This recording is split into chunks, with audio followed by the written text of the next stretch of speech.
So guys it's your boy signing in. और यार मैं बहुत ज्यादा एक्साइटेड हूं बिकॉज बहुत दिन बाद, ऑलमोस्ट तुम सोच सकते हो 1-2 महीने बाद हम लोग इंडियन फुटबॉल, सिर्फ इंडियन फुटबॉल के बारे में आखिरकार बात करेंगे। भाई ये 1-2 महीने जो ट्रांसफर मार्केट की इतनी ज्यादा भसड़ रहती है ना, इस बीच में इंडियन फुटबॉल के बारे में बात करने का मौका ही नहीं मिलता। और इंडियन नेशनल फुटबॉल टीम में बहुत ज्यादा ऐसे चेंजेस हुए हैं जिनके बारे में बात करना मुझे लगता है कि बहुत ज्यादा ही जरूरी है एट दिस पॉइंट। और देखो यार, साल का वो पार्ट आ चुका है जहां इंडियन नेशनल टीम के अब बहुत इंपॉर्टेंट फिक्सचर्स हैं एंड यहां से या तो तुम कह सकते हो वर्ल्ड कप की तैयारी हो रही है और वर्ल्ड कप में एंट्रेंस लेने की तैयारी हो रही है इंडियन फुटबॉल की। एंड अब से मैं कह सकता हूं कि सारे फिक्सचर्स ही इंपॉर्टेंट है हमारे लिए। खैर अगर आज की बात करें तो आज है किंग्स कप का पहला मैच इंडिया और इराक के बीच में। भाई मैं बोलूंगा कि बहुत टफ फिक्सचर है बिकॉज देखो अब थोड़ी से बिल्डअप पे आते हैं कि आखिर ये टफ फिक्सचर है क्यों, और क्या ये सिर्फ रैंकिंग्स का मामला है या फिर ये कुछ old devils back to life वाली कहानी चल रही है। देखो भसड़ इस बात की नहीं है कि इराक से मैच है, भसड़ इस बात से है कि ये मैच तुम कह सकते हो एक तरीके से हिस्टोरिक कंपटीशन है ये किंग्स कप। देखो 2019 में जब लास्ट किंग्स कप की एडिशन हुई थी तब इगोर स्टिमैच हमारे नए हेड कोच बने थे एंड उनके सामने सबसे बड़ी जो प्रॉब्लम थी वो थी इंडिया को किंग्स कप जिताने की। एंड उस समय जब इराक से हमारा मैच हुआ था हम बहुत बुरे तरीके से हारे थे। एंड द थिंग इज कि तब से लेकर अब तक में इंडियन नेशनल टीम, मैं तो बोलूंगा जितने मैंने विटनेस करी है, हमारी मेंटालिटी कंप्लीट चेंज हो चुकी है। ना तो हमारी अब लॉन्ग बॉल्स चलती हैं, ना तो अब सिर्फ और सिर्फ डिफेंस पे हम ध्यान देते हैं। हमारी एबिलिटी, हमारी जो माइंडसेट है वही कंप्लीट चेंज हो चुकी है। एंड इगोर स्टिमैच को मैं एक चीज बोलूंगा कि उन्होंने चेंज कर दिया है इंडियन फुटबॉल को। जो पोचर मेंटालिटी थी, एज अ फुटबॉलिंग नेशन हमने लूज कर दिया था कि पोचर मेंटालिटी सिर्फ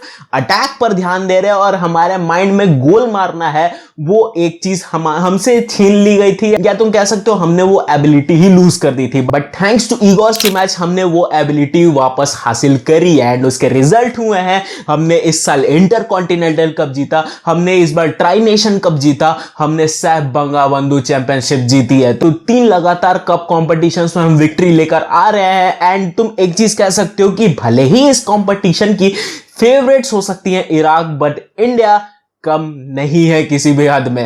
अब थोड़ा सा इंडिया के बारे में बात कर लेते हैं, जो टीम हमने इराक के अगेंस्ट उतारनी है। द थिंग इज, देखो हमारे टाइगर सुनील छेत्री ने पहले ही बता दिया था कि वो अभी इस किंग्स कप के लिए अवेलेबल नहीं होंगे। रीजन था कि उनका बेबी होने वाला है एंड किसी के भी लाइफ में ये बहुत बड़ा मोमेंट होता है। तो ऐसे में इस रीजन से उन्होंने किंग्स कप को मिस करा है। तो ऐसे में क्या ये किंग्स कप की मैच अगेंस्ट इराक एक लिटमस टेस्ट हो सकती है हमारे लिए कि कौन सा बंदा आखिर सक्सेसर होगा 9 नंबर के पोजीशन पे सुनील छेत्री का। देखो एक चीज तो मैं बोलूंगा कि सुनील छेत्री बहुत लंबा नहीं है, ठीक है, हम सुनील छेत्री का भी एज हो रहा है। एंड द थिंग इज हमें एक तो बंदा एज ए सक्सेसर उतारना पड़ेगा सुनील छेत्री का। तो ऐसे में अब कौन बंदा आखिर सुनील छेत्री की जगह इस अटैक में ले सकता है? अब ऐसे में 2 बंदों का सीधा से नाम ऊपर आता है, एक तो मनवीर सिंह एंड दूसरा रहीम अली। दोनों ही अलग अलग मेंटालिटी के स्ट्राइकर्स और दोनों ही बहुत तगड़े स्ट्राइकर्स हैं। अब देखो मैं तुम्हें एक चीज बताता हूं कि स्ट्राइकर्स बहुत अलग अलग टाइप के होते हैं, ठीक है। अब पहला तो एक होता है पोचिंग मेंटालिटी वाले स्ट्राइकर्स होते हैं, दूसरा होता है वो बहुत क्लिनिकल स्ट्राइक्स मार सकते हैं, बहुत ही अच्छे तरीके से कन्वर्ट कर सकते हैं।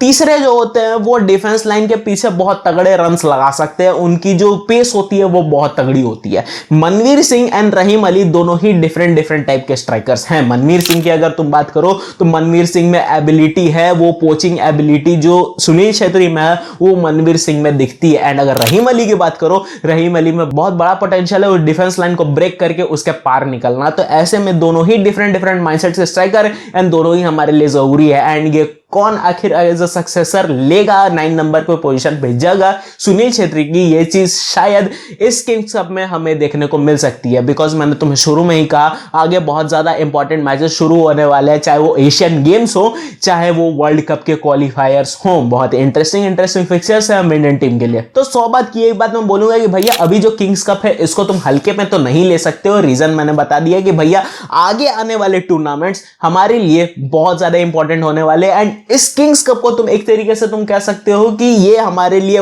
वार्म अप बहुत तगड़ा बनेगा फॉर एशियन गेम्स, चाहे वर्ल्ड कप की क्वालिफायर्स हो। तो आज का मैच देखने के लिए मैं बहुत ज्यादा एक्साइटेड हूं, बिकॉज एक तो पहला रीजन सुनील छेत्री की जगह कौन लेगा, और दूसरा रीजन क्या इराक को हरा सकती है एक और बार, साल में तीसरी बार क्या इराक से टक्कर ले सकती है इंडिया।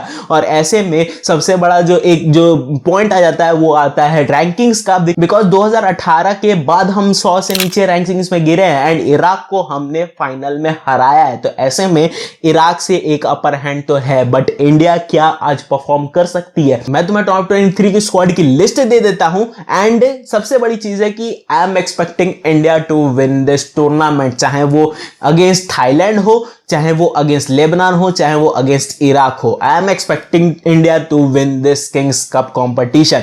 तुम्हें लगेगा बहुत बड़ी बात बोल रहा है, बट मेरे हिसाब से अभी जहां पर इंडियन टीम स्टैंड करती है, आई am expecting a lot from them from this competition. खैर ये तो होगी किंग्स कप की कहानी। अब थोड़ा सा बैकग्राउंड में बात कर लेते हैं इंडियन फुटबॉल के, बिकॉज बैकग्राउंड में बहुत ज्यादा ही भसड़ चल रही है और नेक्स्ट लेवल भसड़ चल रही है। देखो मैंने तुम्हें ऑलरेडी बताया था कि इगोर स्टिमैच को एक शो क्लॉज नोटिस मिला था 3 दिन का कि भैया आपको AIFF के मेन ऑफिस में अपनी शक्ल दिखानी पड़ेगी। रीजन ये था कि सैफ चैंपियनशिप जीतने के बाद उन्होंने ये चीज कहा था कि इंडियन टीम को बहुत ज्यादा जरूरत है अभी वो लंबे ट्रेनिंग सेशंस की, एंड हमारी टीम इतनी बहुत ज्यादा एलीट लेवल की नहीं है कि हम सीधे 3 दिन पहले कोई भी क्लब अपने प्लेयर्स को रिलीज कर देगी एंड वो सोचेंगे कि कोई भी इंटरनेशनल लेवल का टूर्नामेंट जीत जाए, जो कि सही बात भी है। मैंने तुम्हें ऑलरेडी बताया था कि ये ग्रे जोन है, हम लोग ग्रे जोन में ही खड़ा रह सकते हैं। बट अब अगर करंट सिचुएशंस की बात करो तो AIFF ने उनकी स्टेटमेंट को नजरअंदाज करने का सोचा है।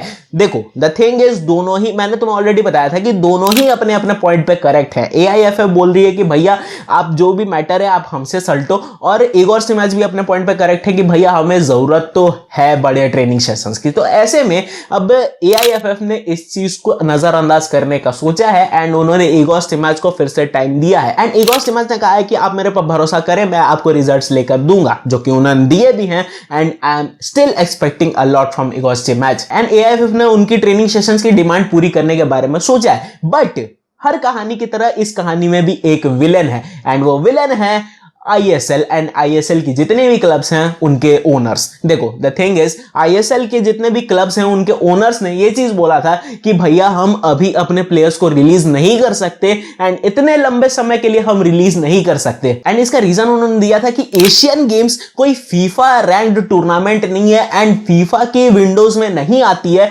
इसलिए हम एशियन गेम्स के लिए अपने प्लेयर्स को रिलीज नहीं कर सकते हैं। And the thing is, Asian games शुरू होने वाली है 19 सितंबर से एंड ISL शुरू होने वाली है 21 सितंबर से।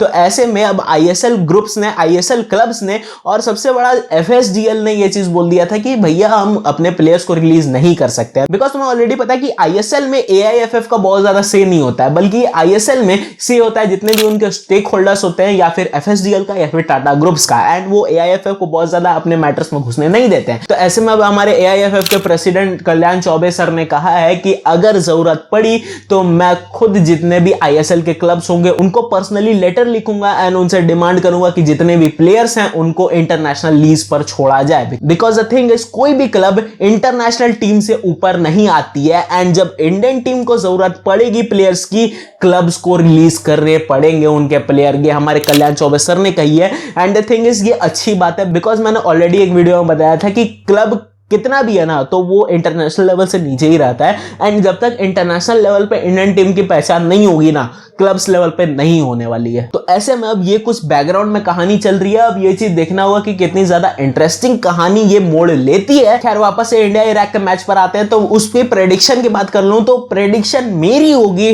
2-1 India winning this match and India going directly to the finals of Kings Cup. खैर तुम्हारी क्या प्रेडिक्शन है तुम कमेंट सेक्शन में मुझे बता सकते हो एंड तुम कौन से प्लेयर को आज तगड़े लेवल परफॉर्म करते हुए देखना चाहते हो कमेंट सेक्शन में जरूर बता सकते हो। That's it for today guys, hope ये वीडियो तुम्हें अच्छी लगी। वीडियो अगर अच्छी लगी तो वीडियो को लाइक करना, चैनल को सब्सक्राइब कर देना, और अगर तुमने सब्सक्राइब कर दिया है तो तुम नीचे कमेंट सेक्शन में लिखना कि तुमने सब्सक्राइब करा है। मैं आज जितने भी कमेंट्स होंगे उन सबको आंसर करने की पूरी ट्राई करूंगा। खैर और तुम्हारी क्या प्रेडिक्शन है तुम कमेंट सेक्शन में डेफिनेटली बता सकते हो। मैं मिलता हूं तुमसे किसी और दिन किसी और टॉपिक पर। It's your boy Swiggy signing out.